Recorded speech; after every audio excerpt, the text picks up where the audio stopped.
Governor Roy Cooper has released his latest 2-year budget plan. It raises some red flags for budget experts at the John Locke Foundation. Joe Coletti is Senior Fellow for Fiscal Studies. And Joe, starting off in your review of Governor Cooper's plan, the first thing is it spends too much. Spends way too much. The spending plan this year is about $24.5 billion. The governor would add on top of that close to about $2.8 billion. So we're talking $24 to $27.3 billion. That's an 11% increase, 11.6% increase. And we've talked in the past about the keeping spending in line with population and inflation growth. And if we wanted to get back on that line, because the last couple of years, because of the governor's veto and everything else, the state's been relatively flat and has not been growing nearly as much. You could have a spending increase to bring it up to about $26 billion, and the governor spends $1 billion more than that. So this is a huge spending increase just in the first year. And in addition to the spending he wants to do that first year and then more in the second year, he also wants to borrow a lot more. Yeah, and given the state's $5 billion surplus right now, and it may be lower by the end of the year. The governor expects it to be lower, and so, but there should be no reason to borrow money. And instead, the governor is taking out $4.8 billion, or is asking for a $4.7 billion bond to be on the ballot in November when nobody's going to be voting. I mean, this is something that if it was last year, somebody would be crying about voter suppression, right? But this is the governor asking for $4.7 billion in borrowing, and also saying that this is because interest rates right now are low, but bonds are taken out over years. And so by the time we get through maybe the first tranche, maybe the second tranche of the debt, we'll be paying higher interest rates most likely. And so his justification for this is lost on that side.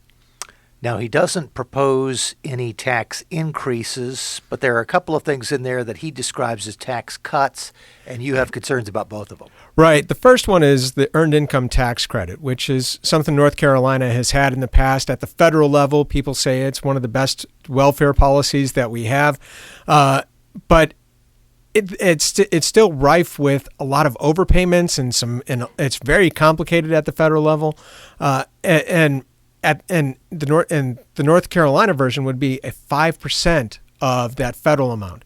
And so at the federal level, when we're talking about $6,000 at the maximum payment for a family making up to $40,000, that's something significant. At the state level, 5% of that, it gives you a maximum payment of just a couple $100.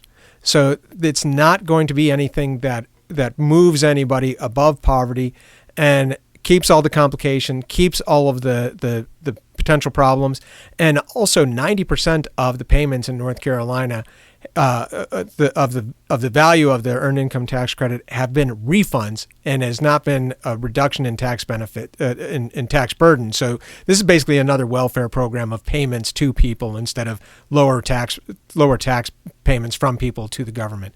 And then he has the Child and Dependent Care Tax Credit, which, taking a look at the payments that are projected, it would be better spent as an education savings account or something like that, a one-time payment to deal with the COVID-related learning losses and other child care expenses that people have had to deal with.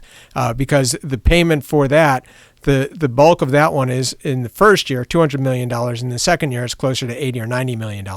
So that's clearly a COVID thing, and it should be kept as a one-time payment on that side. Another item that we should have expected to see in a Roy Cooper budget, because it's been in every one, is expand Medicaid. You say that it's still not a good idea. Expanding Medicaid is still a bad idea. It's worse this time. His proposal is worse this time than in the past, because at least in the past we would see the governor's what he expected the cost to be. And this time there's a $0 requirement according to the governor's budget, which is completely unrealistic, and everybody should know that. But so even in the past, when it's been understating what the state share would be, what the state cost would be, this completely ignores the fact that there is a state cost. And Governor Cooper says that the reason for that is because we'll be receiving money from the American Rescue Plan that passed Congress, which increases the amount that gets paid for all of Medicaid for 2 years.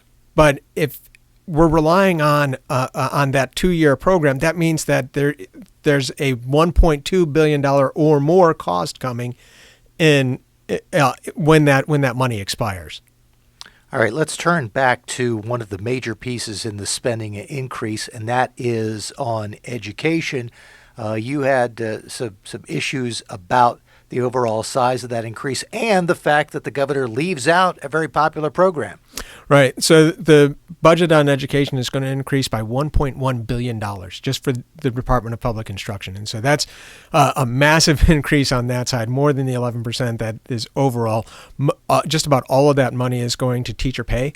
And with the teacher pay increase, also there's also a significant amount of that goes to take care of the retirement benefits for those teachers, and there's expectation about student enrollment increase next year, and that raises the question of the piece that got cut, which is the Opportunity Scholarship, with so many students being online and parents looking for other alternatives, whether that was pods or whether that was private schools or tutoring or the significant need that there is for learning losses.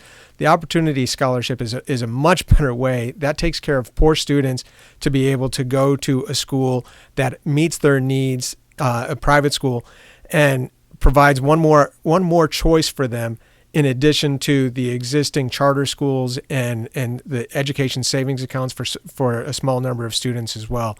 So it would be much better to allow parents to follow through on the choices that they're already making and to meet them where they are and their discontent with public schools right now, and to not put all of that money into teacher pay, and which is something that part of the reason why he's trying to raise teacher pay is because he vetoed budgets in the past that would have given teachers a raise.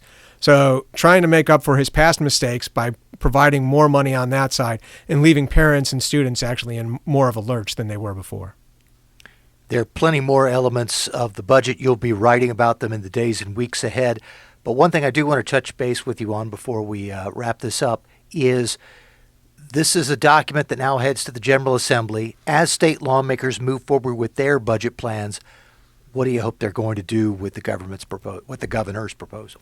Well, I expect that they'll ignore the governor's proposal. This is a political document that has no basis in actual governing. It's worse than any of the first 4 budgets that he's proposed when it comes to just how out of touch with the fiscal reality that the state's in. He's leaving the state given the strength of the state's fiscal position right now, he is setting up the state for a lot of fiscal vulnerability into the future with this budget. So I expect the General Assembly to set this aside and go forward with potentially a more realistic plan that could potentially generate some bipartisan support.